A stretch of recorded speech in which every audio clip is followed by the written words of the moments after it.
the success of the band here has been somewhat phenomenal here in Japan. Because I don't know, there seems to be a segment, sort of a cult following, if you will. Yeah. Who's scooping up the CD right and left. Did this happen from the very beginning? When did you hear about this? Well, I don't think we released Belly Button there. I think they released Spilt Milk there, and then it just started to happen. We just started to hear these rumblings of it kind of overinflating their expectations. I mean, they had a certain amount of expectations that it had just blown away, and it was very cool. I mean, it's always nice to hear stories like that, So I mean, I don't know really what to say. It was not a complete shock or anything, because I mean, we're pretty egotistical about what we do, but it's always a nice surprise, Not exactly the greatest question in the world to open up with. It's like, you guys are popular here. Doesn't that surprise you? Yeah. Actually, what surprises me is that the album has not been more popular, because it seems to be impeccably made. It's kind of hard to find fault with virtually any track on it, and there are all sorts of little surprising little flourishes thrown in as well. Oh, thank you very much. Yeah, well, I can't get the damn album out of my mind usually. In fact, I think I've already worn out my CD. It's starting to click on me in certain places. Wow, really? Yeah, that's a bad sign. No, the reason being is because that's really why the record sales are up. It's because it's a faulty CD and they have to buy it twice. No, I can't quite understand though how this thing came together so perfectly. Much for the way we make records is we try to do as much pre-production as possible. We sit up in my house, and Roger and I, and experiment and tweak things until we've got them. And then, because if you're paying $2,000 a day in a recording studio, and then you hire a $15,000 string section, that's not the time to figure out that the part that you wrote doesn't work.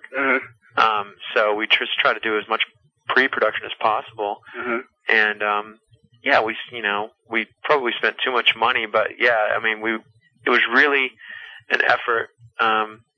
The way we make records is we're just blown away that somebody is allowing us to do this, that we actually don't have to pay the studio bill. I guess we do in the end, but so we always think that we're just going to wake up from this dream. So we keep making records like it's the last record we'll ever get to make in our life. Right. So that's just the way we approach things. When you put this together, though, I mean, it was just that Jellyfish had just come down to the two of you. It was like right. Yeah. So I mean, when say you were putting this material together. Did you think like the end was near, that there was sort of an impending? Oh no, there was no feelings of that. I mean, because Roger and I really put together the first album as well. So Jason, the original guitarist, played on Belly Button. Christopher, Roger's brother, didn't play on Belly Button and had nothing to do with it. He joined the band after the album was finished. So things didn't change that much for Roger and I, because when Jason joined the band was already signed as just Roger and I. So after the exodus of the two original guys, or two of the original band members with us, again, it was just not that different, because we weren't approaching anything differently at all. Jason was in Los Angeles. We were up in San Francisco. Chris was, doing whatever he was doing. He was just kind of, fooling around, just doing whatever he does, fishing and all those kind of things. And Roger and I were holed up in my house, and we were already like 4 demos into coming up with what we wanted Spilt Milk to be when people started leaving. So we were just kind of, this kind of sucks in terms of how it appears on the outside, but we weren't really that concerned musically. Is this is Spilt Milk is it the solid collection of songs, or did you pare away a lot of other stuff? Is it like were there other tracks that got thrown out in the production process? No, not really.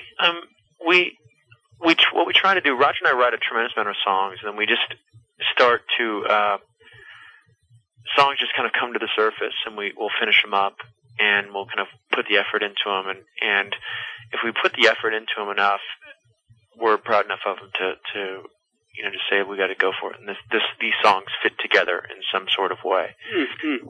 And that's how we did both records. And there were other demos recorded, but they were not for Spilt Milk or Belly Button for that matter. Because we write a lot of songs. We wrote songs for Ringo Starr that we ended up releasing as B-sides, the demos that we did for those. So that's, it's very fun to do demos for us, but Spilt Milk, we knew what we wanted. In the case of, there's a song called He's My Best Friend on Spilt Milk that we originally intended to have on the album, but ran out of time and money, and it wasn't going to be included. And then at the last second, we said, the record really needs this kind of breath of humor and fresh air, so we recorded that in 2 days. Mm-hmm. Breath of humor and fresh air, but virtually every other track is humorous and a breath of fresh air. That's true. It's just like one more little nugget there for a while. Give me an example of a song that sort of instantly wrote itself, and an example of a song that you really had to bust butt to complete. Oh, good question. Let's see. Well, Sabrina, oddly enough, as many parts as there are in that song, mm-hmm. It was like falling off a log. It was so easy, we kept adding things, and everything seemed to work. We were getting songs together, and I had come across this. I was just listening to some old rehearsal tapes or some writing tapes that Roger and I were just sitting around writing one day, and I came across this song, and I'd completely forgotten about it. And I said, Roger, this song just has this wonderful childlike feel to it, and we should really work on it, because I really liked how it sounded. And we just knocked that thing out, and we just kept adding, even in the recording studio, even things that weren't proven, that we didn't demo up, that we hadn't included in the demo of the song. We just started adding, flutes and alto flutes and this and that, and it just worked. It was just so easy. I would say the song that I personally am most proud of, and was the biggest pain in the ass, was Brighter Day, because we had no demo of that song. Mm-hmm. And Too Much Too Little Too Late was the same way. We had no demos of both of those songs, because we wanted to leave a few songs that we could kind of create with Jack and Albie, and in the recording studio environment, and just see what we came up with together. But Brighter Day was originally, we had it as, there's a lot of nighttime themes on the album. The album starts with a lullaby, and there's a lot of kind of dreamy aspects to the record. Mm-hmm. Whether it's, Hush, or New Mistake, I Just Lie Awake with My New Mistake. Gluttonous Sympathy takes place at 4 a.m. Russian Hills, A Description of a Dream. There's all kinds of like nighttime imagery in the record, and we really wanted the last song in the album not only to encompass or to bring it in the new day, as if you were just listening to an evening of music, mm-hmm. Or a series of dreams, but we also wanted it to incorporate all the instruments that had preceded it in the previous song. Mm-hmm. So it was going to be a giant, cacophony of instruments and music. Mm-hmm. So we just started. We wrote this piece of music, and the way the melody line is, it's kind of like a roller coaster. It's really, it doesn't always follow the same melody over and over again. It's kind of like writing lyrics to an opera or something. Mm-hmm. It had to be really lyrical and make sense. Well, when you write a song, say with a guitar, and you're trying to say something, you can, you have the ability to go, okay, I won't need to fit this line in, so I'm going to lengthen this section by a bar. Okay, or I'm going to say this, and then I'm going to write a flute line around this to bring it out more, or whatever. We started, Brighter Day was an instrumental piece of music, and we were just, I'm such a procrastinator. I hadn't even written the words yet. We were adding, okay, now the trumpet section's coming in, now the trombone section, and we were adding strings and adding this and adding that. And this giant puzzle started to emerge with one little puzzle piece left, and that was the words to the song. Mm-hmm. And so I had to write the words in a really specific and that had to fit in all the little holes that had been created prior to the words. So, as opposed to the other way around and orchestrating things around the melody and the words. So it was kind of a backwards way of doing it, but it all kind of came together the night before I sang that song. I sat Roger down on the couch and I go, I know this is going to sound crazy, but this is how the song goes. And I sang him the song and I go, then your voice comes in for 3 words, and then it goes, and it sounds like it's going through a Leslie, and it's only on the left side. And then when I'm kind of going on, and he's looking at me like the RCA Victor dog, like his head cocked to the side. And so it all came together, and it worked out really, really great. It's like a Jackson Pollock painting, There's just so many splashes of color on the thing, but it's in some really all-encompassing way. It's just, if you get distance on it, it's just really beautiful. I think it's a really beautiful song. Mm-hmm. Well, the amazing thing is, like you say, it does sort of include everything that preceded it. I mean, everything but everything but the kitchen sink. Yeah, exactly. Whose idea was it to throw in all this stuff? Because there's never really a moment, though, when anything seems superfluous or extraneous. It all has its little place, even if for just 1 or 2 seconds. It's a natural part of Roger and I as arrangers, and because really what music is all about, it's about the manipulation of emotions, basically. I mean, when you get down to it, I mean, a good artist is trying to, get some emotion that he feels across to the listener. And I think we're lucky that Roger and I have enough knowledge and are music junkies enough to know how to do that. I mean, if Henry Mancini is scoring a soundtrack to a movie and a little bluebird flutters by, he knows that 2 piccolos, a flute, and a glockenspiel is going to create an image, And so if you're in a grunge band and you've got a guitar and a bass and drums, that's fine. You have a certain palette that you can work with to create whatever that sound is. But we don't like to limit ourselves in that way. We like to be able to go, well, God, I mean, this should be a banjo through a distortion box, and be able to go, oh yeah, that sounds great, let's do it. And we're also really lucky to have Jack Joseph Puig, who knows, he would know how to record that in the best way possible and be able to somehow make it all work. Who is he, and what's his background? Jack Joseph Puig is a co-producer with Al Bigalutin and myself and Roger. Jack is more of the sound guy. That's kind of his area of expertise. He started as an engineer. He was a Reef Martin's engineer for a long time.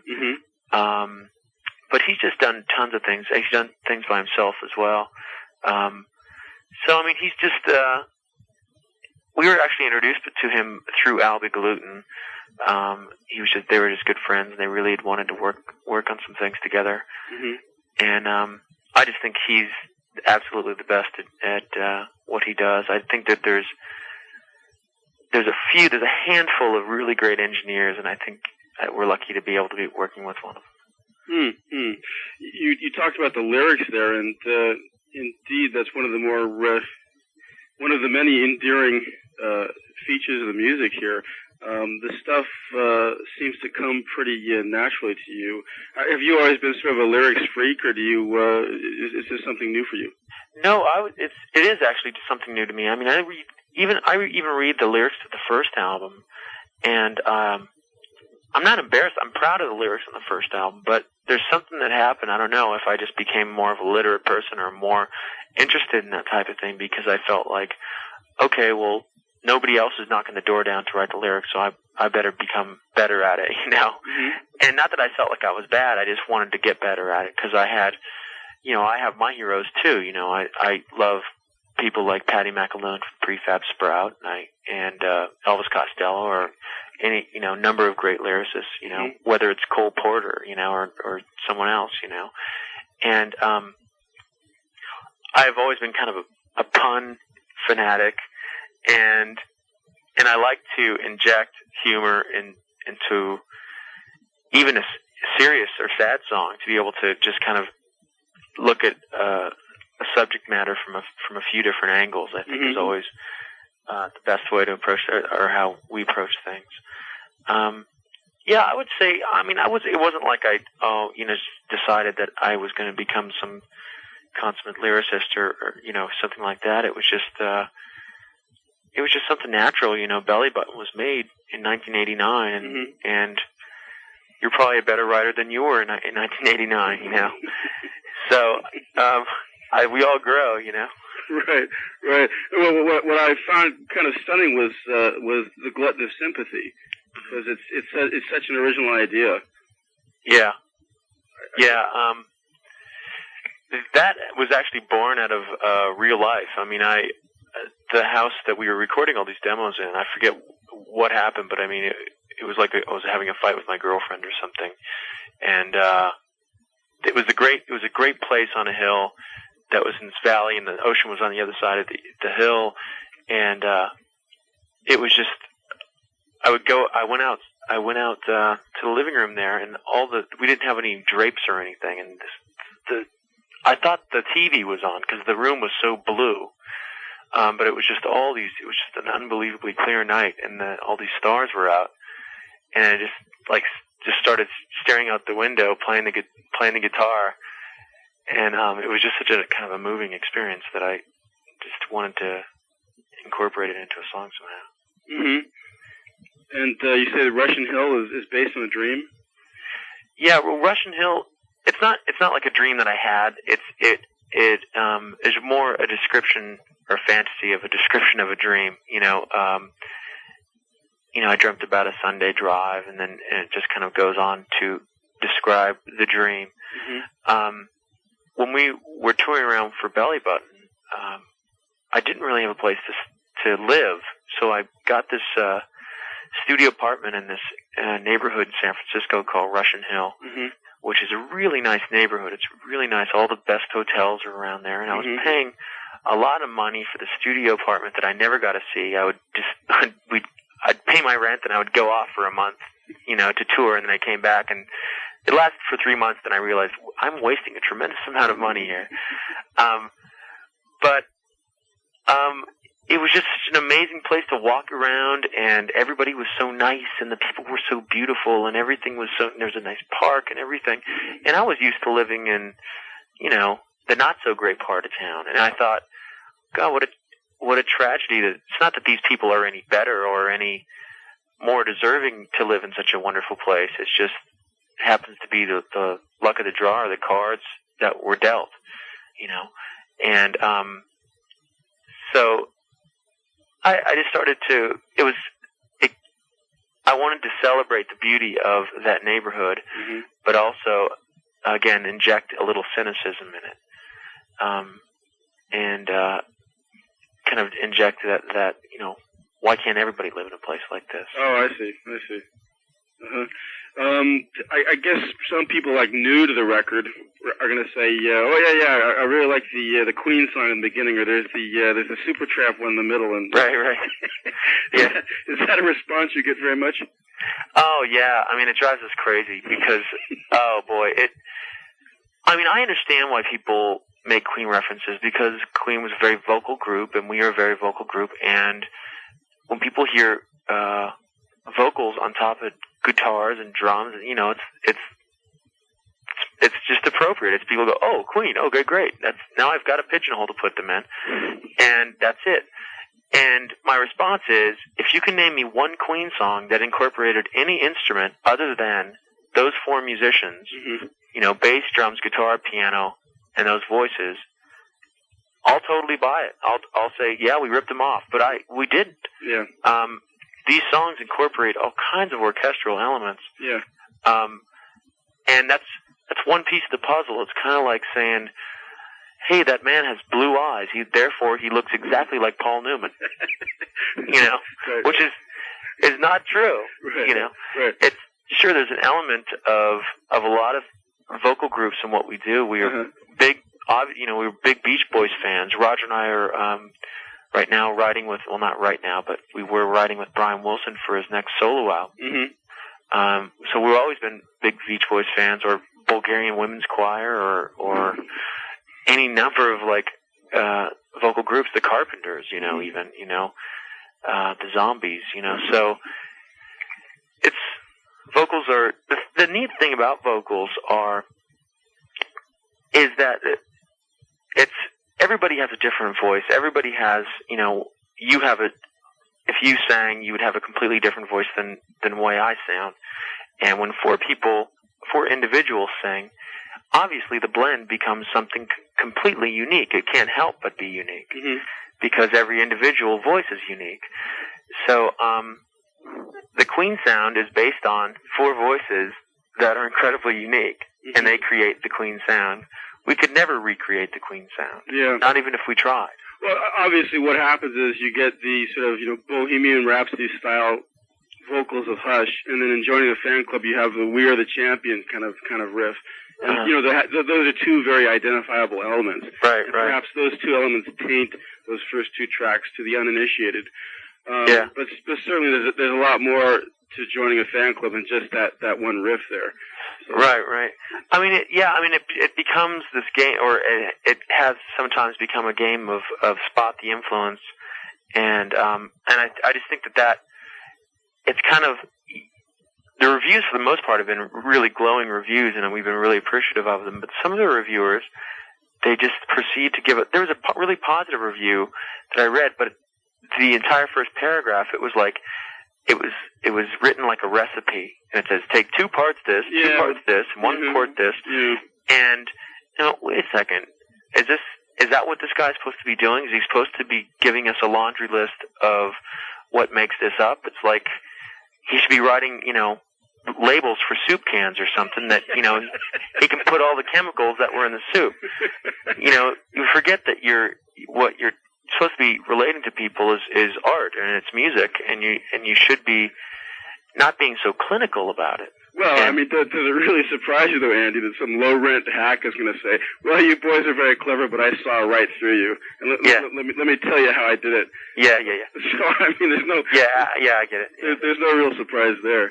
Yeah. The guy that put together the questions, which by the way are few, which is why I have to ad-lib here mostly, mentions XTC, because that's another band that has done extremely well in Japan, in spite of very limited success in their home country and even in the USA. In fact, they do better in America than they do in the UK, and I think they do better in Japan than they do in America. Yeah. And he likens you to them because they're also sort of a connoisseurs band, and people travel for miles to pick up their B-sides and stuff like that. Were you guys XTC fans at all? I'll tell you, I was a big fan. I really liked the Skylarking album when it came out, but Roger was really a big fan, and I know that Tim, the bass player, is a fan of XTC. I have a lot of respect for those guys, but do I sit up late at night, listening to the album, smoking pot, listening to it in headphones? No, I don't. I don't really. Mm-hmm. Not that I can think that I do that with many bands, but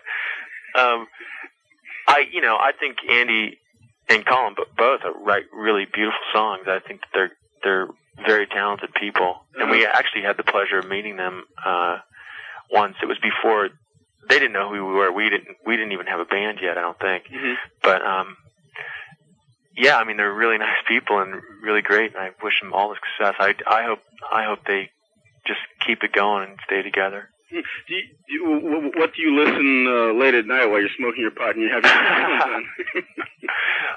Unfortunately, I don't smoke a lot of pot, but it changes, drastically week to week. There's a band from San Francisco called American Music Club that just released their first major release. They've had other albums on independent record companies, but they share a rehearsal space with us. But I've been a fan of this band for so long. Is that right? Yeah, and when a band's been around for a long time, they release these records that you love, and then they get signed to the major, and they have a big-time producer, and then it sucks. Mm-hmm. Well, they did all those things, except they made, in my opinion, the best album that they ever made. Mm-hmm. And I just think I just think that they're fantastic. You know, the lead singer and the songwriter of the band, Mark Eitzel, completely has my number. You know, he just starts to sing, and he starts to sing these words, and the way he sings, and he can make me weep. He totally has got my number. I mean, somebody who can crack you up just by looking at you, you know. Mark's got me. I mean, every way. He just totally kills me. So, the American Music Club is definitely happening. I see. I have a CD of theirs sitting in front of me that I've listened to a couple of times, and it was a little catchy, but I'm still waiting to latch onto. It's called Engine, I guess? Oh, yeah. I think the new one is called Rise, I think. Rise. Yeah. We'll make a note of that there. The fellow, again, the guy that put together the questions here, I guess saw you guys in San Francisco with Shonen Knife. Uh-huh. He wants to know what exactly you've been doing since that time. Oh, boy. Since then, we